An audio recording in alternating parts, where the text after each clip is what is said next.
அரியலூர் மாவட்டத்தில் கந்துவட்டி கொடுமையை தாங்க முடியாமல் பூச்சி மருந்து குடித்து பெண் தற்கொலை செய்து கொண்ட நிலையில் தனது நிலைக்கு காரணமானவர்கள் குறித்து அப்பெண் பேசிய வீடியோ வெளியாகி அதிர்ச்சியை ஏற்படுத்தியுள்ளது.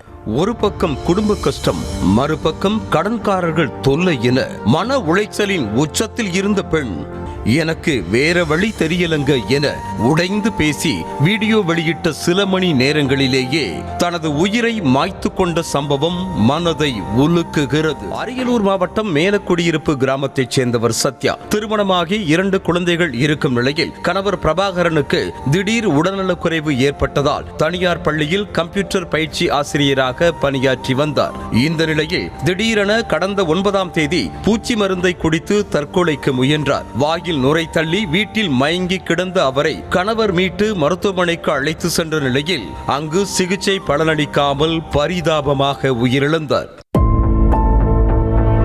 தற்கொலை செய்து கொள்ளும் அளவுக்கு என்ன நடந்தது என தெரியாமல் மொத்த குடும்பமும் சோகத்தில் மூழ்கி கிடந்த நிலையில் சத்யாவின் செல்போனில் அவர் பதிவு செய்து வைத்திருந்த வீடியோ மூலமாக அனைத்து கேள்விகளுக்கும் விடை கிடைத்தது. குறிப்பாக பாசமாய் பார்த்து கொண்ட கணவரையும் உயிருக்கு உயிராய் வளர்த்த குழந்தைகளையும் தவிக்க விட்டு சென்றதற்கு கந்துவட்டி கொடுமையே முழு காரணம் என்பதும் தெரிய வந்தது. கணவருக்கு உடல்நிலை சரியில்லாததால் தனது வருமானத்தை மட்டுமே வைத்து குடும்பம் நடத்தி வந்த சத்யா அவசர தேவை, மருத்துவ செலவு போன்றவற்றிற்காக பலரிடமும் சிறுக கடன் வாங்கியிருக்கிறார். மொத்தமாக 7 லட்சம் ரூபாய் கடன் வாங்கிய நிலையில் அதற்கு வட்டியாக மட்டும் 10 லட்சம் ரூபாய் வரை திருப்பி கொடுத்ததாக தெரிகிறது.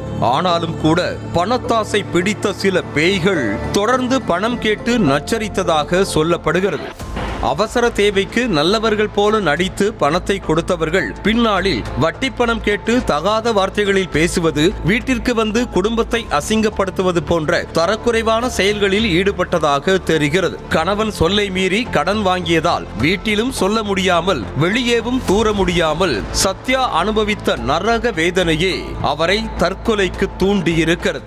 தாம் இறந்தாலும் கூட மனம் இறங்காத பணப்பேய்கள் தனது குடும்பத்தை தொந்தரவு செய்வார்கள் என்பதை யூகித்து இந்த வீடியோவை பதிவு செய்த சத்யா தாம் பெற்ற கடன்கள் அனைத்தையும் அடைத்து விட்டதாகவும் யாராவது பணம் கேட்டால் கொடுக்க வேண்டாம் என்றும் திட்டவட்டமாக குறிப்பிட்டிருக்கிறார். அதோடு வட்டி பணம் கேட்டு தன்னை கொடுமைப்படுத்தியவர்களின் பெயர்களையும் அந்த வீடியோவில் குறிப்பிட்டு அவர்கள் மீது கந்துவட்டி கொடுமையின் கீழ் வழக்கு பதிவு செய்து நடவடிக்கை எடுக்க வேண்டும் என கேட்டுக்கொண்டிருக்கிறார். இருப்பினும் சத்யாவின் குடும்பத்தினர் தரப்பில் இருந்து இதுவரை போலீசில் புகார் அளிக்கப்படவில்லை என சொல்லப்படுகிறது.